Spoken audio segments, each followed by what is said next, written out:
കൂടുതൽ വാർത്തകളും വീഡിയോകളും കാണാൻ ഈ ചാനൽ സബ്സ്ക്രൈബ് ചെയ്യുക. കൂടെ ബെൽ ബട്ടൺ അമർത്തുക. Please subscribe our channel.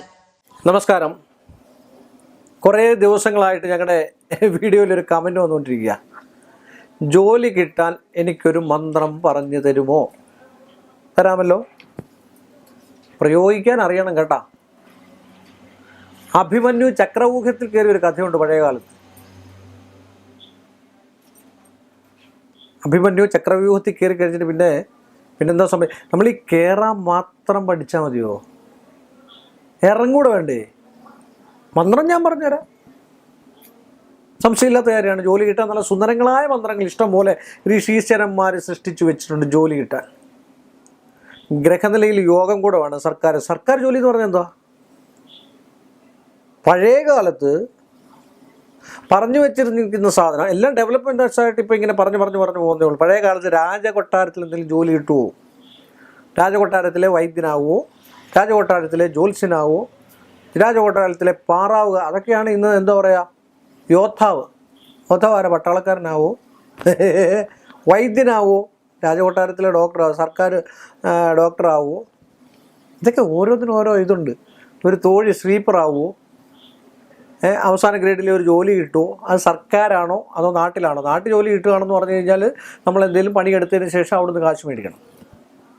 എന്നോട് ചില കമൻറ്റൊക്കെ വരാറുണ്ട്, ഇതൊന്നും പറയാതെ പോയി പണിയെടുത്ത് ജീവിച്ചുകൂടുന്നു. ഇതെൻ്റെ ഒരു പണിയല്ലേ?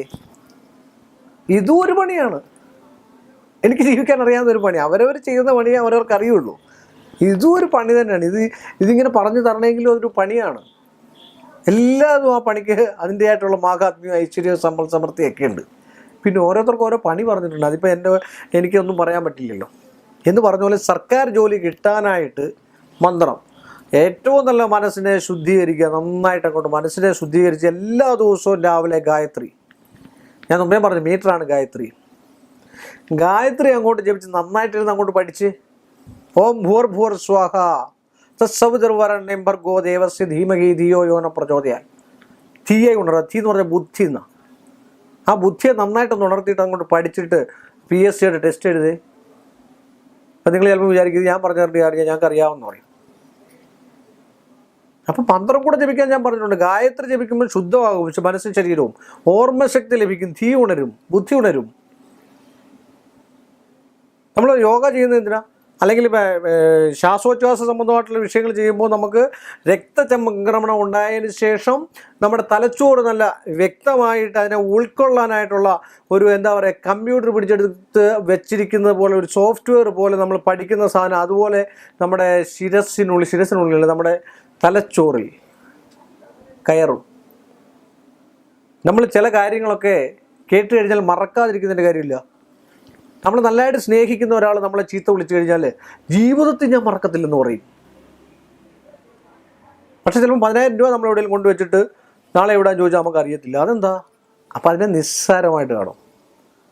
മറ്റേ നമ്മൾ വലുതായിട്ട് കാണും. അപ്പോൾ അത് തലച്ചോറിലേക്ക് ഉള്ളിലേക്ക് കയറുകയാണ്. അതാണ് ഗായത്രി ജപിക്കുക. അപ്പോൾ ഈ പഠിക്കുന്നൂടെ കയറട്ടെ. അതിനുള്ളൊരു വഴിയാണ്, അതിനുള്ളൊരു ടെക്നിക്കാണ്. ടെക്നിക്കലാണ് ജ്യോതിഷത്തിലുള്ളത്. അതുകൊണ്ട് നല്ലൊരു മന്ത്രമാണ് ഞാനിപ്പം പറഞ്ഞുതരാൻ പോലെ സരസ്വതിയുടെ മന്ത്രം. ഓം സം സരസ്വത്യേ നമഃ, ഓം സം സരസ്വത്യേ നമഃ. നിങ്ങൾ എഴുതിയെടുത്തോളൂ.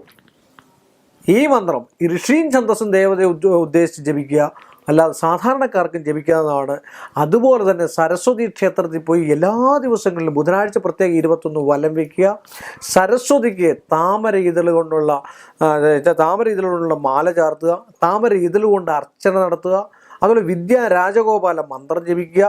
വിദ്യാരാജഗോപാല യന്ത്രം ദശാംഗത്തോടു കൂടി പീഠപൂജ ചെയ്ത് വൃത്തിയും ശുദ്ധവുമായിട്ട് അങ്ങോട്ട് ധരിക്കുക. ഗ്രഹനിലയിലും ബുധൻ ബലവാനായിരിക്കണം. ബുധന് മൗഢ്യം ഉണ്ടാകാൻ പാടില്ല.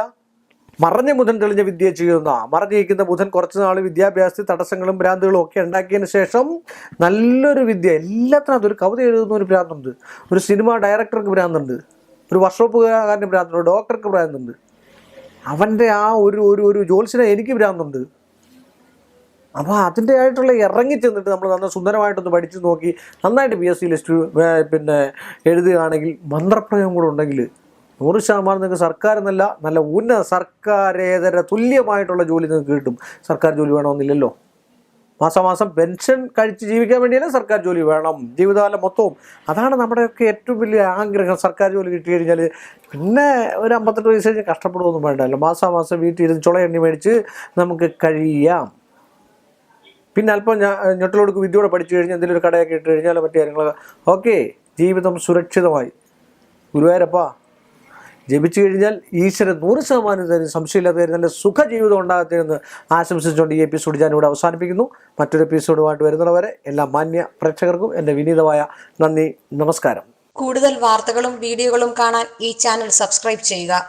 കൂടെ ബെൽ ബട്ടൺ അമർത്തുക. Please subscribe our channel.